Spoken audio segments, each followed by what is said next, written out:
네, 안녕하십니까. 시민언론 열린공감 구독자, 시청자 여러분, 노나라의 심경수입니다. 오늘은 문재인 정부의 복지정책에 대한 평가, 특히 노인복지정책에 대한 평가를 좀 해보고자 합니다. 오늘의 내용을 시작하기에 앞서서 먼저 문재인 정부를 외면하셨던 우리 주위에서 보면 60, 70대 어르신들, 노인 인구들이 왜 문재인 정부를 등 돌릴 수밖에 없었는지에 대한 이유부터 먼저 말씀드리려고 합니다. 대부분은 제가 목격한 바로는요, 일단은 본인들의 이해관계와 직접적인 관련이 있죠. 뭐 정책을 실행하는 데 있어서 문재인 대통령이 마음에 안 들었다라든가, 그리고 뭐 정책 자체가 본인에게 직접적인 이득이 없었다든가, 혹은 그냥 괜히 싫었다든가, 뭐 사람이 싫으면 뭐 걸어가는 뒤통수만 봐도 미운 거 아니겠습니까? 뭐 걷는 자세가 마음에 안 든다라든가. 근데 뭐 걷는 자세는 뭐 지금 대통령이 딱히 좋을 것 같지는 않은데, 그쵸? 그래서 이런저런 이유들을 들어보면, 제가 이렇게 종합을 해서 결론을 내보면, 어떠한 검증된 데이터라든지 자료 혹은 뭐 입증된 어떤 증거에 의해서 문재인 정부가 뭘 못했다라기보다는 그냥 싫었다. 감정적인, 다소는 감정적인 반응이 많았습니다. 그래서 지금 현재 대통령이 된 윤석열 대통령이 아니더라도 그 어떤 사람이 국민의힘 대권 주자가 되었어도 아마 대통령이 되었을 것이다 라는 말도 현재 회자되고 있습니다. 저 역시 그 부분에는 좀 심각하게, 아주 심하게, 격하게 공감하는 편입니다. 그런데 말입니다, 여러분, 이 문재인 정부의 사회복지 정책은요, 특히 노인복지 정책은 역대급이었습니다. 그런데 여러분들께서도 이 문재인 정부의 노인복지 정책이 확대되고 좋았고 일자리 확충되고 뭐 그런 건 다 아시지만 그냥 막연히 그렇게 생각하시죠. 아휴, 그렇게 세금을 때려 부었는데 큰 효과는 없었다. 뭐 이런 느낌. 그게 뭐 언론에서 보도를 그런 톤으로 보도를 하다 보니까 그렇게 막연하게 생각을 하시는 경우도 있을 것이고, 실제로 어떤 정책들은 효과적이지 못했습니다. 냉정하게 판단했을 때요. 하지만 그럼에도 불구하고 문재인 대통령 재임 시절 그 기간 동안 이루어졌던 노인복지 정책 관련된 각종 정책과 프로그램들은 대한민국 정부 그 어떤 정부도 하지 못했던, 이루어내지 못했던 것을 시도했고 또 상당한 결과로 나타났습니다. 오늘은 그 중에서 제가 여러분들께 보다 더 설득력 있게 말씀드릴 수 있는 어떤 구실을 고민하다가, 그렇다면 뭐 사회복지를 하는 제가, 노인복지를 공부한 제가 문재인 정부의 복지정책을 평가할 때 제가 알고 있고, 뭐 이를테면 진보 측 연구자들의 자료를 갖고 여러분들께 말씀드리면 뭐 자기들끼리 이해관계가 맞으니까 입맛에 맞는 데이터를 쓴다 하실까봐 다소는 보수적인 입장을 갖고 있는 경제학자의 연구 결과물을 갖고 지난 문재인 정부의 노인복지 정책이 어떠했는지를 아주 객관적이고 아주 실증적으로 여러분들께 말씀드리고자 합니다. 아마 오늘 그 영상을, 노나라 영상을 보시면 후회하시는 분들이 몇 분은 계실 거예요. 그 마음을 다음 대선까지 쭉 이어나가시기 바랍니다. 그리고 미리 말씀드리는데, 이전, 즉 문재인 정부 때와 같은 노인복지 정책은 이제 없을 확률이 매우 많습니다. 점차 사라질 확률이 많습니다. 그래서 그 사라지게 된다면 또 어떤 방향으로 사라지고 사회복지 서비스가, 노인복지 서비스가 줄어들게 될지, 감소하게 될지, 그러한 방향성에 대해서도 오늘 영상 말미에 여러분들께 말씀드리도록 하겠습니다. 자, 포용적 혁신 국가, 바로 이것이 문재인 정부의 이 사회복지에 대한 접근이었어요. 그래서 혁신을 추구하면서 포용을 한다. 이게 참 쉽지 않죠, 여러분. 혁신을 위해서는 브레이크스루라고 하죠. 돌파하는 파워가 필요하고 돌파를 해야 하는 에너지를 바탕으로 나아가야 하는데 포용적으로 해야 합니다, 여러분. 그러니까 이게 어떻게 보면 매우 힘든 두 가지 어젠다를 하나의 표현으로 때려 넣은 거죠. 사실은 사회복지라는 것이, 노인복지라는 것이 복지 관련 정책이라는 것의 철학이 저러한 그 포지셔닝을 해야 되기 때문에 어렵습니다. 저 사이에서 다 함께 포용적으로 안고 가야 함에도 불구하고 혁신을 향해서 빠른 속도로 진군해 나아가고 앞으로 나아가야 하기 때문에 그 사이에서 밸런스를 잡고 황금률을 잡아야 하는 것이죠. 상당히 힘든 과제라고 볼 수 있죠. 그럼에도 불구하고 문재인 정부는 포용적 혁신 국가라는 캐치프레이즈를 갖고 사회복지를 입안하기 시작했죠. 그래서 특히 노인복지 정책에 대해서는 노후 걱정 없는 대한민국이라는 표현으로 이 대표성을 삼았습니다. 사실 노후 걱정 없이 사는 것, 노인들에게 가장 중요한 것이 뭘까요? 교육을 더 받아야 하는 것, 또 뭐 직장을 잘 구하는 것, 내 마음에 드는 일자리를 구하는 것, 뭐 그런 건 아니겠죠. 노인들에게 가장 걱정거리 두 가지는 뭡니까, 여러분? 바로 건강과 돈입니다. 주머니가 최소한 내가 쓸 수 있는 돈이 확보가 되어야 하고, 그 다음에 내가 최대한 건강하게 내 몸을 움직여서 혹은 내 정신적으로 건강한 상태를 유지할 수 있는 그러한 건강 상태가 유지되어야 하는 것입니다. 그래서 노인 복지를 얘기할 때는 항상 빈곤 문제와 의료 문제를 얘기할 수밖에 없는 것입니다. 가장 중요한 두 축이 되는 것이죠. 그렇다 보니까 이렇게 1, 2, 3, 4 네 가지의 세부적인 접근법이 존재했습니다. 일단 기초연금 인상, 이전 정부에서부터 있었던 기초연금을 인상을 하는 방식을 취했고요. 그 다음에 노인 일자리를 확충할 수밖에 없었습니다. 많아지는 노인 인구를 노동시장에서 그대로 방치할 수는 없었던 것이죠. 그래서 노인 일자리를 확충했는데 특히 노인 일자리에 대해서는 갑론을박이 많습니다. 그러나 저는 그렇게 생각하지 않습니다. 어떤 정책이든지 처음에 시작할 때는 잡음이 있기 마련입니다. 그것을 그 사회가 어떻게 포용하고 어떻게 이해하고 어떻게 받아들이냐에 따라서 그 정책의 그 프로그램이 성패가 달려있는 것인데 지난 정부 때는 야당과 언론이 이 노인 일자리에서 엄청나게 부정적인 포지셔닝을 갖고 있었어요. 과연 이번 정부에서 노인 일자리에 대해서 어떻게 만들어낼지 저는 잠옷 궁금합니다. 예전 자료들을 갖고 당신들이 그렇게 말했으니까 당신들이 이렇게 할 것인가 라고 되물을 수 있는 그런 근거들을 좀 찾아보려고 지금 하고 있습니다. 네, 이게 쉽지 않은 문제거든요. 그 다음에 치매 국가 책임제는 당연히 있어야 할 증가하는 노인 인구 대비 치매 환자가 늘어날 수밖에 없었겠죠. 이 치매를 비롯한 모든 질병은 치료 비용보다는 예방 비용이 저렴합니다. 상대적으로.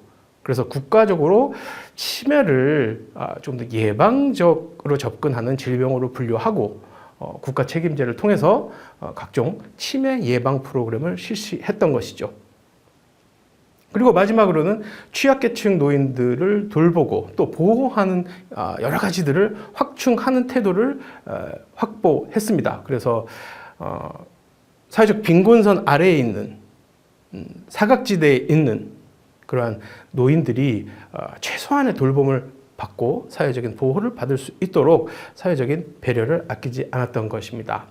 그렇다면 과연 이 기초연금 인상부터 취약계층 노인 돌봄 및 보호 확충까지 세부적으로 어떠한 예산이 투입되고 어떤 식으로 진행되었는지를 살펴보겠습니다. 기초연금 인상을 살펴보면요. 2019년 4월부터 소득 하위 20%에게 월 최대 30만 원 정도를 지급했고 노인 일자리는 2022년 현재 약 84만 5천 개 정도의 일자리가 신중입니다. 그리고 그에 대한 예산은 1조 4,422억이 투입되고 있죠. 정말 이 노인 일자리는요, 진보 보수를 따지지 않고 가리지 않고 현재 이 노인 문제, 사회적으로 발생하고 있는 노인 인구 관련된 사회적인 문제를 해결할 수 있는 가장 기초적인 그러한 정책이 되겠습니다. 그래서 조금 전에도 말씀드렸지만 지난 문재인 정부의 노인 일자리에 대한 정책을 비난했던 현재 여당이 앞으로 윤석열 정부를 통해서 과연 이 노인 일자리 확충을 해야 하는 문제를 어떤 식으로 해나갈지 저는 정말 궁금합니다, 여러분. 그 다음에 치매 국가 책임제를 완수하기 위해서 전국에 치매 안심센터 관련 인프라를 확충했죠. 그런데 이 부분은 제가 문재인 정부의 불만이 좀 있는 부분입니다. 사실은 제가 그 교수 생활을 했던 제주 지역의 치매 안심센터 프로그램을 제가 좀 그 논문 준비하는 관계로 일반인으로 접근을 한 적이 있어요. 전화를 해서 이것저것 묻고 정보를 얻을 수 있을지도 확인해보고, 그러니까 철저하게 서비스를 이용하는 사람의 입장에서 이 치매 안심센터 내지는 정신건강센터에 대한 그 만족도 같은 것을 제가 직접 측정을 했는데 매우 실망스러웠습니다. 예를 들어 100점 만점에 한 20점 정도밖에 되지 않았어요. 그 원인은 제가 생각할 때는 이 인프라라고 하는 것은 인적, 물적 자원을 모두 커버해야 하는데 현재는 물적 자원만 현재 확보되어 있는 상태라고 밖에 볼 수 없었어요. 전문 인력이 절대적으로 부족합니다. 그래서 어떤 원하는 치매 관련된 그리고 플러스해서 정신건강 관련된 인포메이션을 얻으려 할 때 그 입맛에 맞는 제대로 된 적당한 서비스 이용자가 원하는 정보를 받을 수 없는 상황이었습니다. 그것이 한 몇 년 전이었으니까 지금은 많이 향상되었으리라 믿고 싶습니다. 하지만 이 전문 인력을 확보하는 것이 단기간에 이루어지지 않는 만큼 이 치매 안심센터에 대한 각별한 관심은 지금 현재 윤석열 정부에서도 이어져야 할 것이라고 판단됩니다. 그리고 취약계층 노인 돌봄 및 보호 확충에서는 다른 게 없겠죠. 이 노인 돌봄이라든지 독거 노인이라든지 노인 학대에 관련된 각종 서비스들을 긴급한 이 취약계층이잖아요. 사각지대에 계신 분들이기 때문에 이분들은 직접 생사가 위태로울 수 있는 그런 상황에 빠질 수가 있는 상황입니다. 그러니까 다른 어떤 정책이나 프로그램보다 긴급하게 서비스를 제공할 수 있는 그러한 제도적인 장치가 마련되었었죠. 그래서 크게 요 4가지 정도의 세부적으로 어떠한 프로그램들이 얼마만큼의 예산으로 집행이 되었는지에 대해서 여러분들께 말씀드렸습니다. 이전 정부에 비해서 상당히 많은 예산이 투입되었고요. 나름의 성과도 있었던 문재인 정부의 노인복지 정책이었습니다.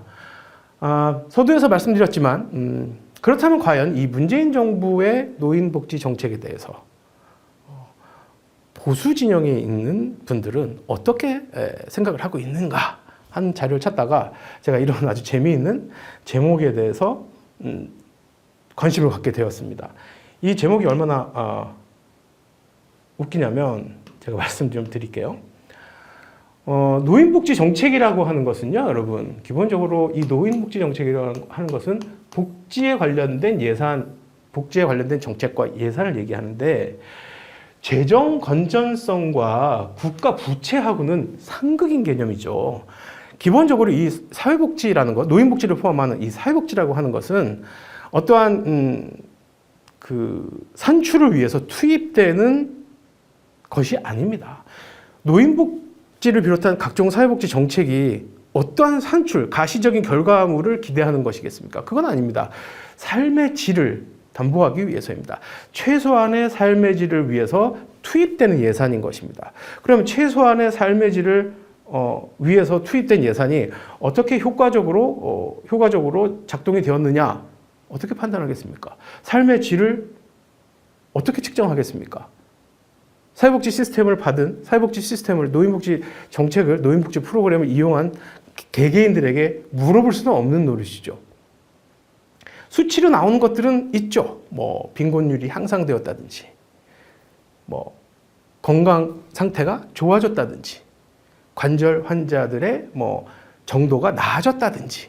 하지만 그거 수치로 나타내어지는 삶의 질의 정도는 그 범위는 굉장히 일부분입니다, 여러분. 그렇기 때문에 이 사회복지나 노인복지가 어떻게 삶의 질을 향상시켰냐 그 부분을 이 숫자나 어떤 뭐 흔히 말해서 뭐 숫자라든지 그래프 같은 거로 나타내기에는 거의 불가능하다고 볼 수 있습니다.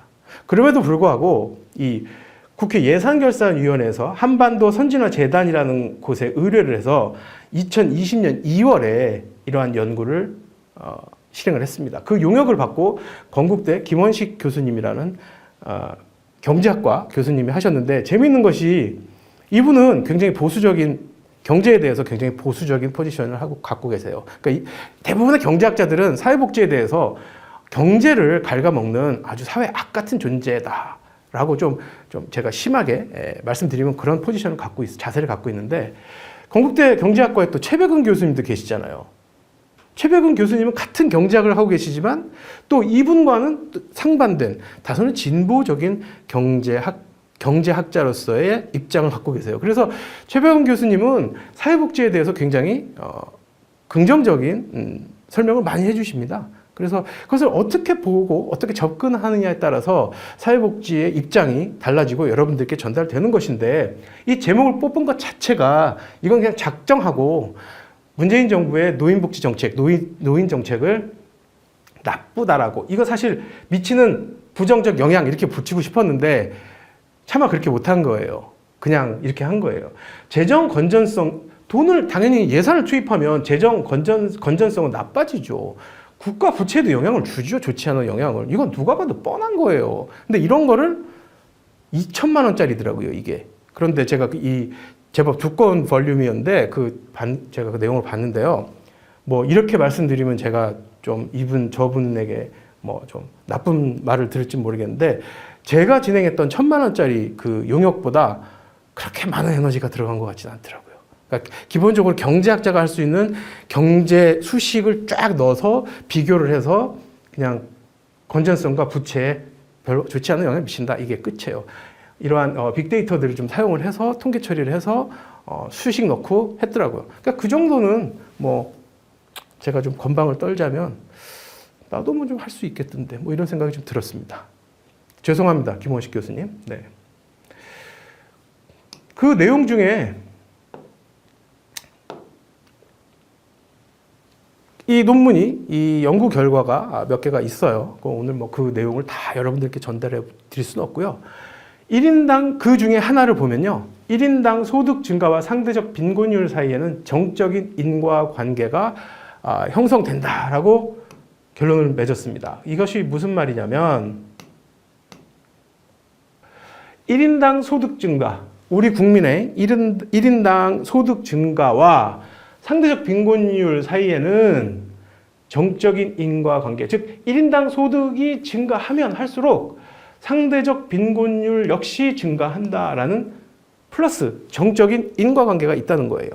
그러니까 소득이 증가하면 당연히 빈곤율이 떨어져야 되는데, 이 고령인구층에서는 1인당 소득이 증가가 돼도 상대적 빈곤율은 또 높아진다라는 의미겠죠.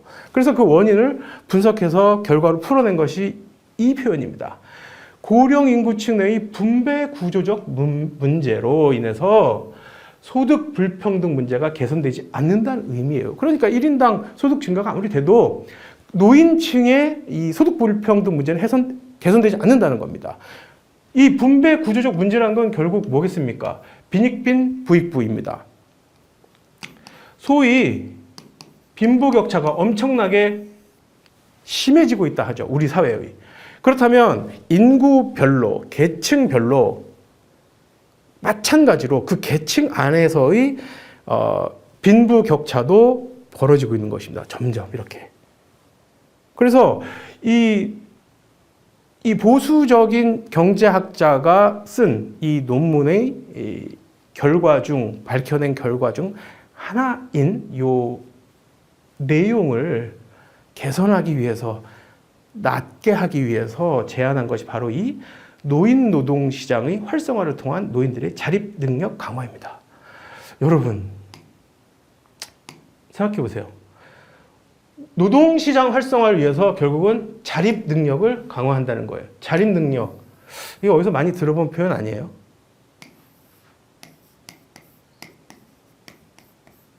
자립, 스스로 내가 스스로 내가 알아서 자의적으로 신자유주의적인 그런 발상이 묻어있는 내용이에요. 방안이에요. 개선 방안. 그런데 제가 아까 오늘 영상을 처음에 시작하면서 말씀드렸지만 이 노인 일자리를 활성화하는 것은 뭐 진보 보수를 떠나서 여야를 아울러서 정책을 하는 분들이 반드시 고민해야 될 과제입니다. 지금 현재로서는 노인 인구가 너무 폭증하고 있기 때문에 노인 노동시장을 활성화하는 것이 선결이 되어야 합니다. 이 어떻게 보면 가장 큰 문제라고 볼 수 있어요. 그래서 이 보수적인 경제학자의 연구 결과조차도 이 노인 일자리를 보다 더 확충해야 한다는 결론을 내리고 있어요. 이들이 경제학자들이 이 논문을 통해서 제안한 그렇다면 우리나라 재정이 국가 재정이 위협받지 않고 노인복지 정책을 비롯한 각종 사회복지 정책이 원활하게 진행되기 위해선 무엇을 가장 먼저 해야 할까? 어떤 것을 이렇게 초점을 맞춰서 해야 할까라고 했을 때 가장 먼저 제안한 것이 이 연금 개혁입니다. 이건 뭐 항상 하는 말입니다. 이 보수 성향 가진 경제학자들 혹은 뭐 사회복지학자들도 마찬가지예요. 항상 하는 말이 국민연금 개혁하라는 거예요. 그래서 저걸 알고 있었어요. 문재인 정부에서. 그래서 맨 처음에 문재인 정부 내각 1기에 사회수석에 수석이 누구였냐면 국내에서 국민연금 가장 탑 전문가였던 중앙대학교 사회복지학과 김현명 교수였습니다.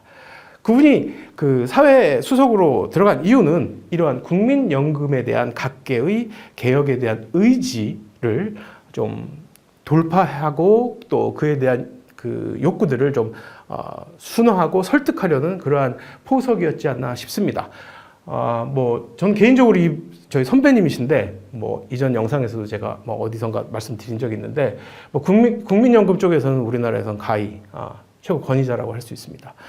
그래서 이 보수주의자들이 말하는 국민연금 해야 한다 하고 계속 사회적인 불안감을 조성하는 것, 저는 그렇게밖에 보지 않습니다. 네.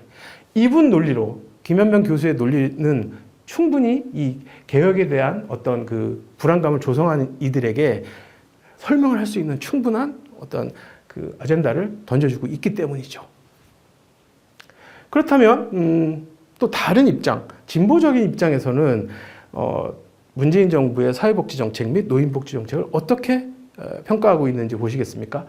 시장의 반발, 그리고 관료의 소극성, 보수 진영의 재정 안정 프레임 등에 묶여버려서 제대로 된 복지 정책을 하지 못했다라고 평가를 하고 있죠. 관료의 소극성, 보수 진영의 재정 안정 프레임, 뭐 홍남기라는 사람이 저는 떠오릅니다.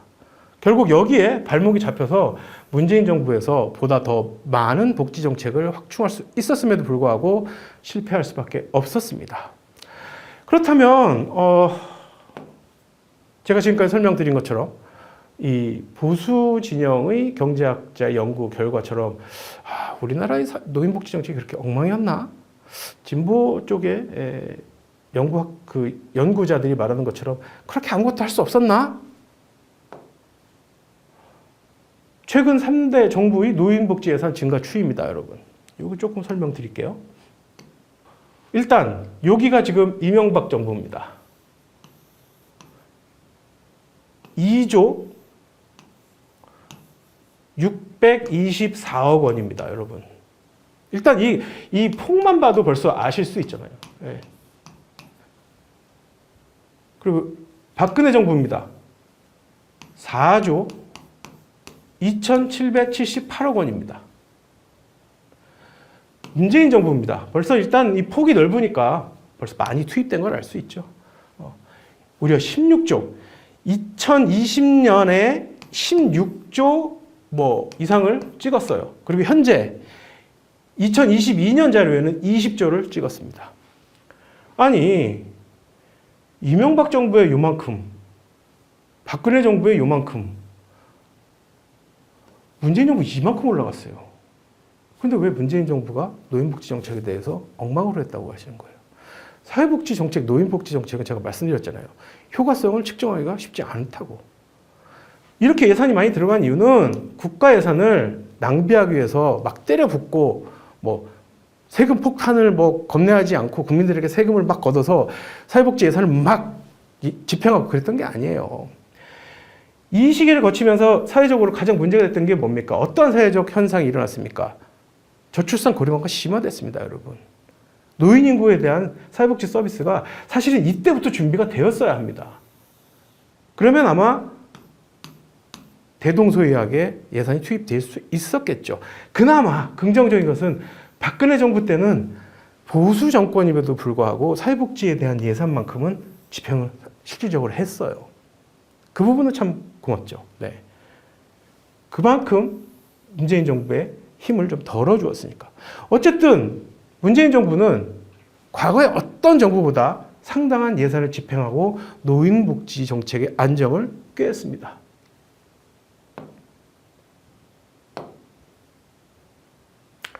자, 그렇다면 지금까지 여러분들께 말씀드린 설명으로 이제 여러분들께서는 과거에 문재인 정부가 실질적으로 노인복지 정책에 관련돼서 어떠한 지출을 했고 어떠한 정책을 실행했는지 보셨을 겁니다. 아까 처음에 말씀드렸던 것처럼 역대급으로 잘했습니다. 그런데 이제는 윤석열 정부입니다. 문재인 정부 때처럼 노인복지 정책에 대한 그리고 사회복지 정책에 대한 확충은 기대할 수 없습니다.